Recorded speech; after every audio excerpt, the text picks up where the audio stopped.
Olá, é, eu vou falar um pouquinho sobre o quarto livro da série napolitana. Caiu tudo aqui. Da série napolitana, A História da Menina Perdida. Esse livro eu comecei a ler, para ter uma ideia, para vocês terem uma ideia, eu comecei a ler em setembro, dia 11 de setembro.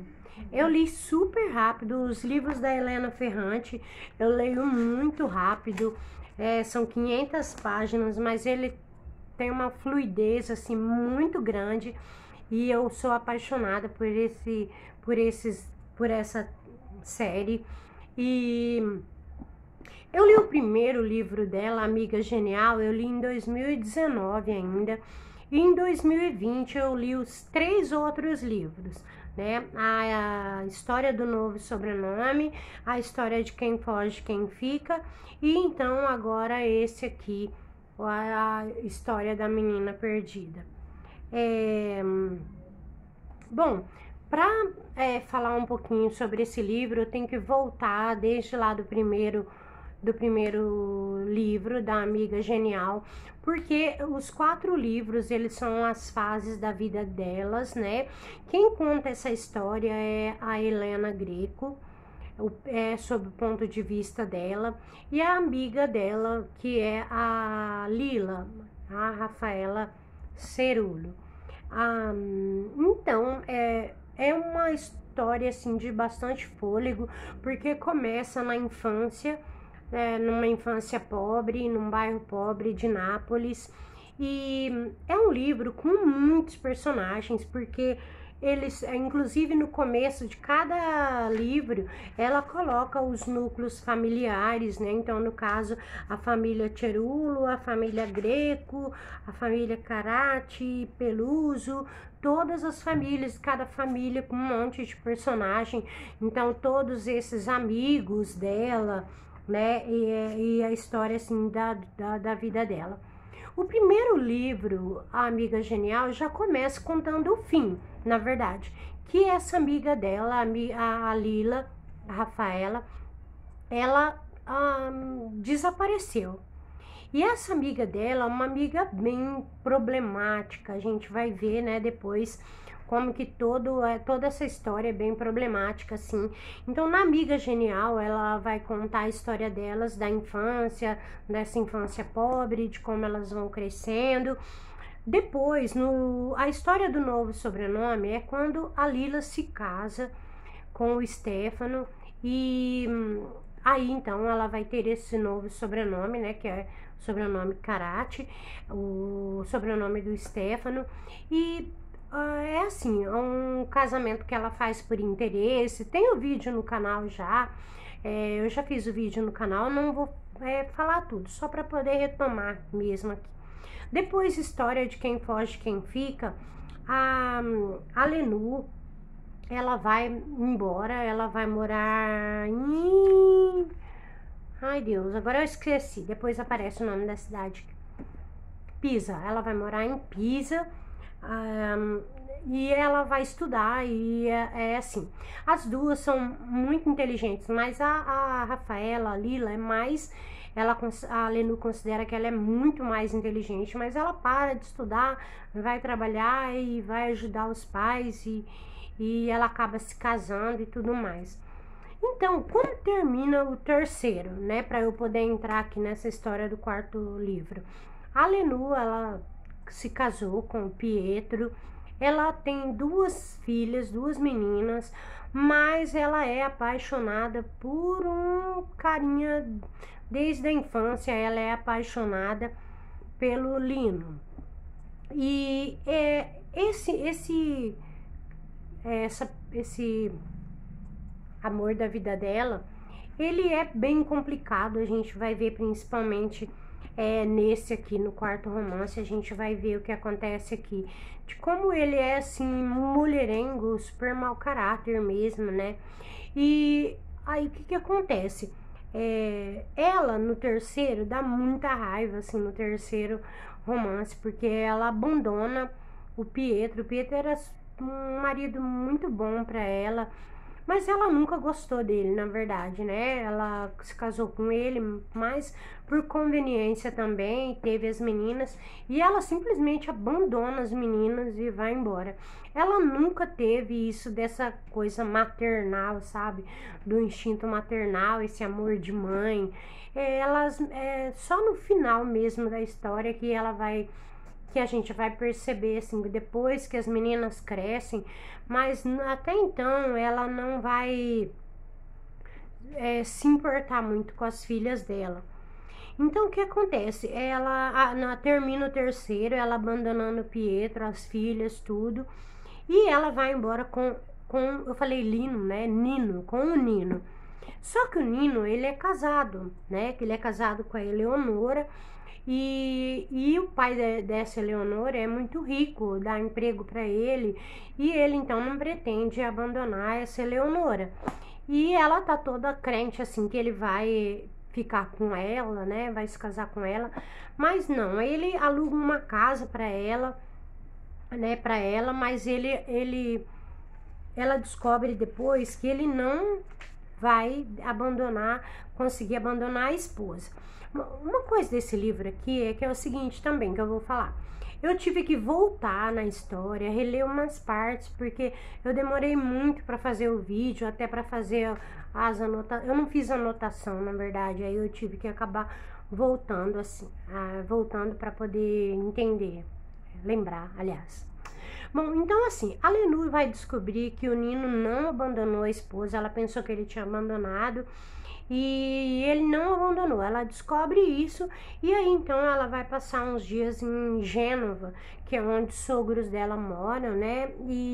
Mas ela acaba se desentendendo, até então ela tinha uma amizade boa com a sogra, principalmente a sogra dela que inclusive que lançou o primeiro livro dela, ela nem esperava.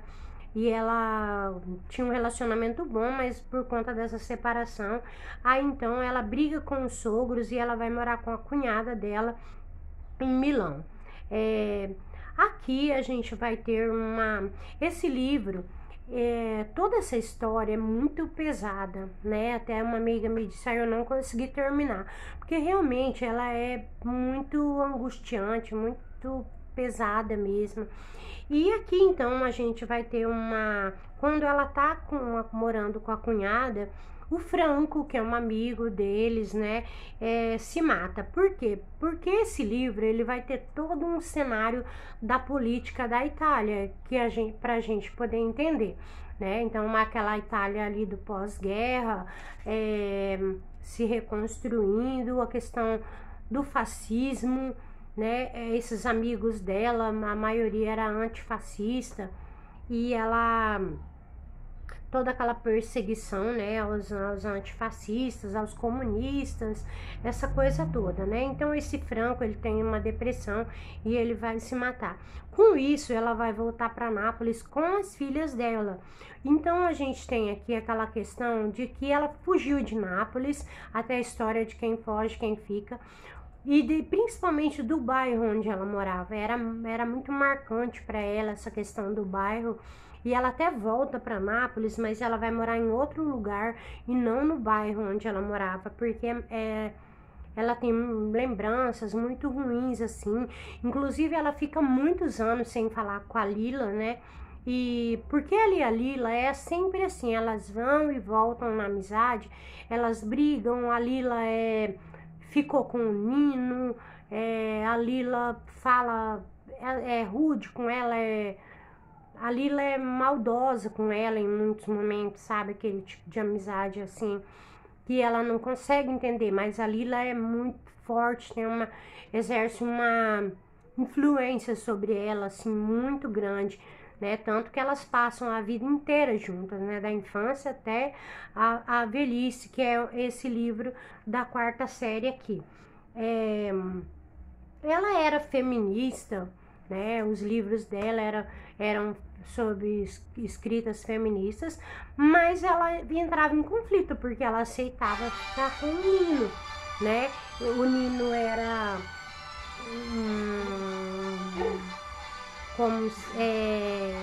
um relacionamento super tóxico, né? Um mulherengo e tal, e ela aceitava ficar com ele. E então ela entrava um pouco assim em contradição, né? Ela volta no bairro para ver a mãe.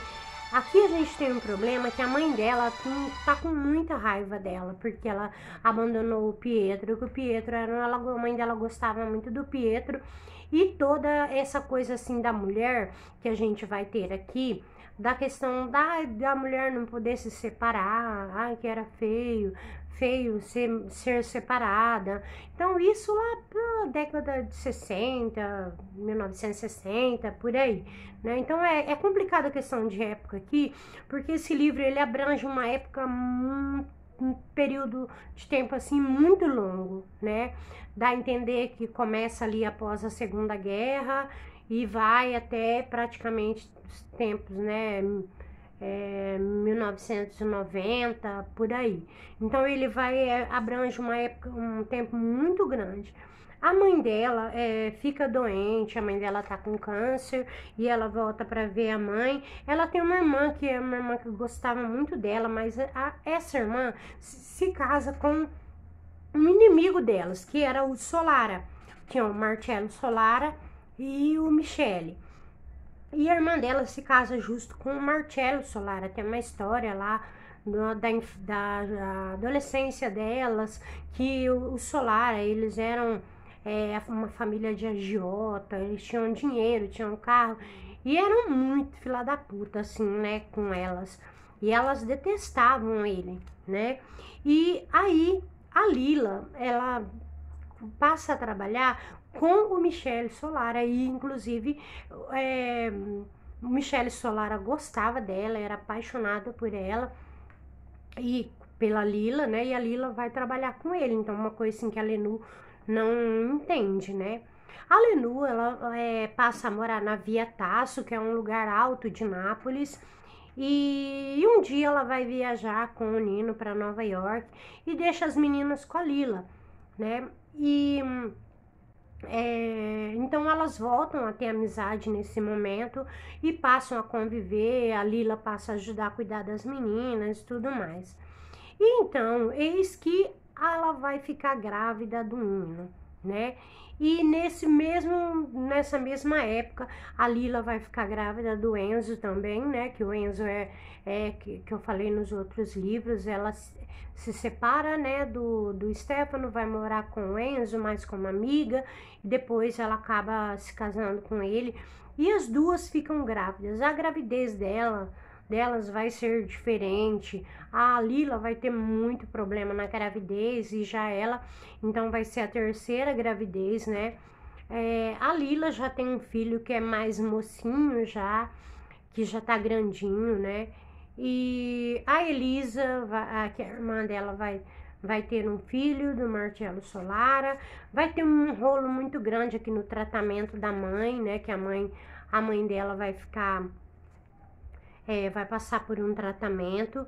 E aí, quando elas estão grávidas, acontece um terremoto. Essa passagem é muito marcante assim, no livro. É um terremoto que aconteceu no dia 23/11 de 1980. Nápoles fica perto do vulcão, né, do Vesúvio.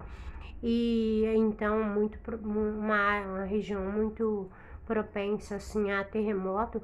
E foi um terremoto muito grande, e elas sobrevivem, né? Em 1981, então, daí nasceu a terceira filha dela, que ela coloca o nome da mãe, e a mãe dela vai começar a ficar muito mal, e a Lila vai ter uma menina também, a Tina. E a Lila, as duas vão ter meninas, e ela vai passar bastante tempo, elas vão ficar bastante tempo juntas, e tudo isso perpassando esses problemas políticos, o problema entre elas. A Lila é muito problemática, e sempre pegando essa coisa do Nino, a Lenu tá com o Nino, mas ela acha que ele nunca esqueceu a Lila, na verdade, né? Então, sempre que eles se encontram, sempre dá treta, porque ela sempre acaba achando que a Lila também, né, não acaba não esquecendo dele. Ela sempre tem medo, na verdade, de que eles possam reatar. Então, é um livro muito sobre perdas. Aqui a gente vai passar assim a perda da mãe dela. A mãe dela vai morrer. As duas meninas se chamam Ima de Macolata e a Tina, né, que é a filha da Lila. A Tina, eu esqueci o nome dela agora, como que é o nome dela. Só fica, o apelido delas fica Ima e Tina. E aí, então, a gente vai ter, assim, por que esse livro se chama História da Menina Perdida? É muito trágico. É uma coisa, assim, que eu não vou contar aqui, porque é um spoiler, assim, então eu não vou falar. Mas também um livro sobre perda e muito grande, sabe? Bom, o que tem de mais importante aqui agora é que finalmente ela pega o Nino traindo com quem? Com uma empregada. Ela sai, um dia ela volta e aí então ela acaba se separando dele de vez. E ela, conversando com os amigos, ela vai descobrir que na verdade ele traiu ela a vida inteira. Todo esse tempo que eles estão juntos, ele estava traindo, né? E aí então é onde ela se separa dele mesmo de vez. E ela vai acabar voltando pro bairro. Eu não me lembro ao certo o porquê, mas ela vai acabar voltando exatamente no mesmo prédio da Lila. Quer dizer, sempre a Lila fazendo, né, essa coisa de como se fosse um imã, né, sempre atraindo. E ela acaba voltando. Só que nisso ela vai escrever um outro livro e ela vai revelar umas coisas sobre o bairro que vai dar um problema muito grande, porque ela vai contar umas coisas do Solara. E também aqui tem um outro fato muito chocante aqui, que é quando acontece o assassinato dos dois Solara, que sempre a gente fica assim com o pé atrás, pé atrás não, né? Uma pulga atrás da orelha, assim, da gente imaginar quem teria matado, quem teria motivo para matar os irmãos Solara, se eles perseguiam ela desde que elas eram adolescentes, né? Não sei. Tem muita história obscura, assim, né? Nisso, principalmente sobre a Lila, sobre essa questão dessa violência, né? De Nápoles, dessa época. E então, o tempo passa, as filhas dela vão crescer, aí o ex-marido dela, o Pietro, tá morando em Boston e ele acaba levando as duas meninas vão embora pra lá e ela vai ficar só com a Ima e ela vai acabar ficando só com a Ima e aí depois, no final, ela vai se muda, ela acaba indo embora mesmo de vez de Nápoles. Ela vai morar numa outra cidade que eu também esqueci o nome, puxa vida, né? E ela vai morar então numa outra cidade e ela vai ficar sozinha, né? Sem o Nino.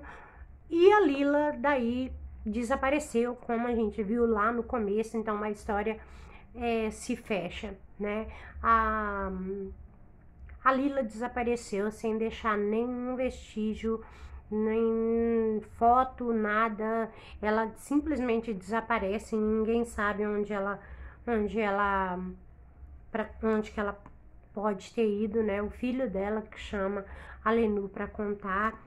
E então é isso. Olha, eu fiquei assim muito encantada com essa série napolitana. Para mim foi assim uma das melhores leituras que eu fiz assim nos últimos tempos. Realmente é uma literatura bastante pesada, que ela é sobre perda, é uma leitura bastante dolorosa, sabe? Mas muito incrível. Helena Ferrante é uma escritora simplesmente fantástica, assim, tá? Então, é isso, né? Eu li os 3 livros em 2020, consegui terminar, dar conta dessa tetralogia, dessa série napolitana, e, assim, muito amor por essa série, certo? Então é isso, até mais.